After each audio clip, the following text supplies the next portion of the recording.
সম্মানিত অতিথিবৃন্দ,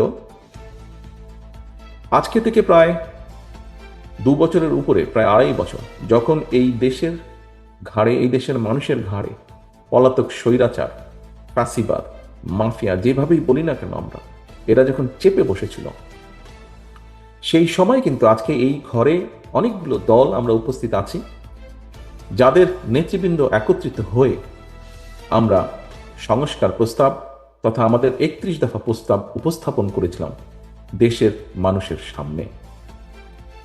খুব সংক্ষেপে যদি আমরা বলি, এটি কি ছিল প্রস্তাব, এই 31 দফাটি কি, 31 দফাটা কেন? উপস্থিতিবৃন্দ, এই 31 দফাটি হচ্ছে দেশ এবং দেশের মানুষের জন্য।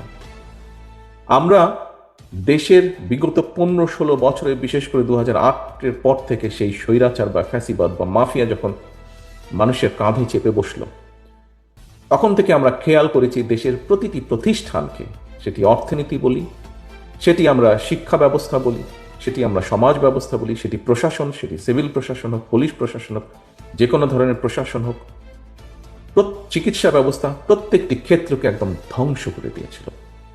মানুষের প্রত্যাশার সম্পূর্ণ বিপরীতে তারা নিয়ে গেছিল পুরো পরিস্থিতি।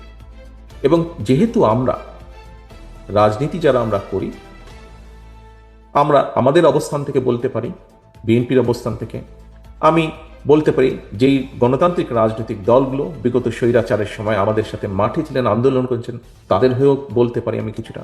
আমাদের রাজনীতির মূল লক্ষ্য বা উদ্দেশ্য হচ্ছে দেশ এবং দেশের জনগণ।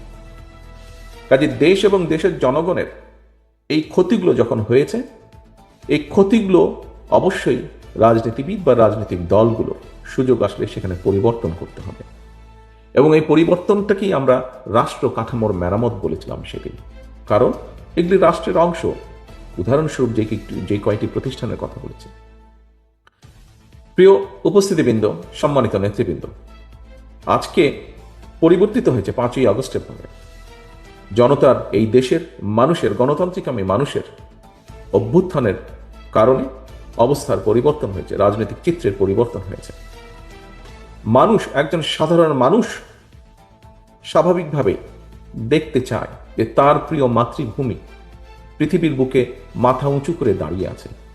মাথা উঁচু করে দাঁড়িয়ে থাকার অর্থ এই দেশের শিক্ষা ব্যবস্থা নিয়ে প্রশংসা করে কিছু বলার মতন আছে, এই দেশের চিকিৎসা ব্যবস্থা নিয়ে প্রশংসা করে বলার মতন কিছু আছে, এই দেশের, খুব সংক্ষেপেও সব সহজভাবেও যদি বলি, রাস্তায় নামলে ট্রাফিক যে বিশৃঙ্খলা, এই দেশের ট্রাফিক ব্যবস্থা নিয়ে প্রশংসা করে বলার মতন কিছু আছে। অর্থাৎ একজন নাগরিকের কাছে দেশ নিয়ে প্রশংসা করার মতন যা যা কিছু থাকতে পারে, হওয়া উচিত, সেই বিষয়গুলো এক্সিস্ট করে যাতে দেশের মধ্যে।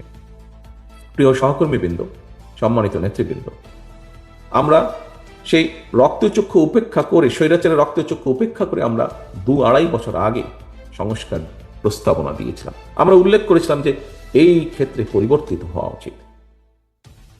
দুঃখজনকভাবে আমরা দেখছি একটি পরিস্থিতির উদ্ভব হচ্ছে, সংস্কার এবং নির্বাচনকে মুখোমুখি দাঁড় করানো হচ্ছে। এখানে উপস্থিত আমরা প্রত্যেকেই রাজনীতিবিদ। এখানে একজন বক্তা উল্লেখ করে গিয়েছেন, খুব সম্ভবত বোধহয় মান্না ভাই বলেছেন ওনার বক্তব্যে, যে গণতন্ত্র বলতে একজন সাধারণ মানুষের কাছে কি বোঝা যায়। গণতন্ত্র বলতে একজন সাধারণ মানুষের কাছে এক কথায় নির্বাচন, নিরপেক্ষ নির্ভয় ভোট দেওয়ার যে সিস্টেম, সেটিকেই গণতন্ত্র বলি আমরা। সারা পৃথিবীতে সেটি গণতন্ত্র হিসাবে প্রচলিত বা স্বীকৃত। কিন্তু এই ব্যবস্থাকে সংস্কার এবং নির্বাচন, এটিকে মুখোমুখি করে দেওয়া হচ্ছে। আমি গতকাল একটি কথা বলেছিলাম, আপনাদের অনেকেই সেখানে উপস্থিত ছিলেন। কথাটি হচ্ছে, দেখুন, আমরা সবাই জানি, কেউ কেউ বলছেন যে সংস্কার শেষ হবে, তারপরে নির্বাচন হবে। আমি ব্যক্তিগতভাবে বিশ্বাস করি যে সংস্কার যেটা শেষ হয়ে যায় সেটা তো সংস্কার হতে পারে না। এটা একটা কন্টিনিউয়াস প্রসেস, চলমান প্রক্রিয়া সংস্কার। যদি সে কোনো একটি বিষয় শেষ হয়ে যায়, সেটি সংস্কার নয়। কাজেই সংস্কার শেষ হয় না, সংস্কার চলমান প্রক্রিয়া। আমরা একটি জায়গায় আসব, একটি জিনিসের ভালো কিছু করব, ভালো পরিবর্তন করব, পরবর্তীতে আরো বেটার কিছু করার চেষ্টা করব।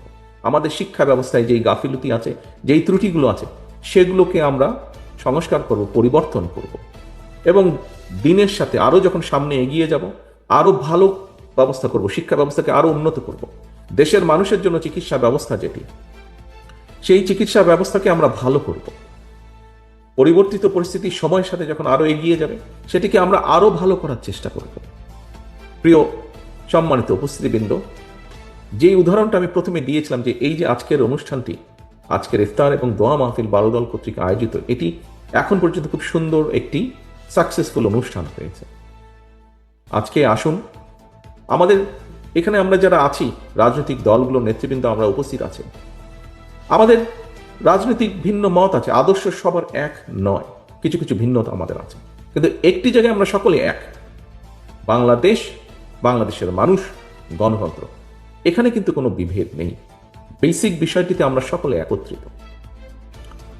আজকের এই ইফতার মাহফিলে, বারোদল কর্তৃক আয়োজিত ইফতার মাহফিলে আমি উপস্থিত। এখানে প্রায় সকল রাজনৈতিক নেতৃবৃন্দ আছেন, সকল দলের, বাংলাদেশের মোটামুটি সকলকে আমি আহ্বান জানাবো, অনুরোধ করব আমার দলের পক্ষ থেকে, বিগত 15 বছরের আমরা প্রত্যেকটি বিরোধী দলের, রাজপথে থাকা গণতন্ত্রের পক্ষের প্রত্যেকটি রাজনৈতিক দল এই দেশের মানুষের অধিকারকে, রাজনৈতিক অধিকারকে প্রতিষ্ঠিত করার জন্য আমাদের বহু সহকর্মীকে আমরা হারিয়েছি।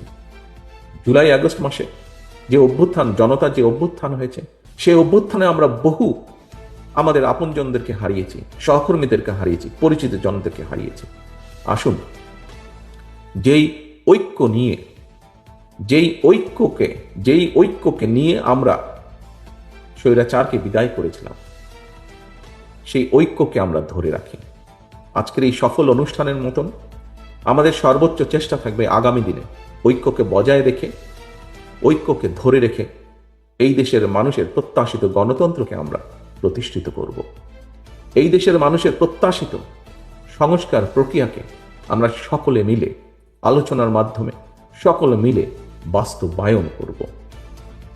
এটি হোক আজকের এই দোয়া মাহফিলের আমাদের শপথ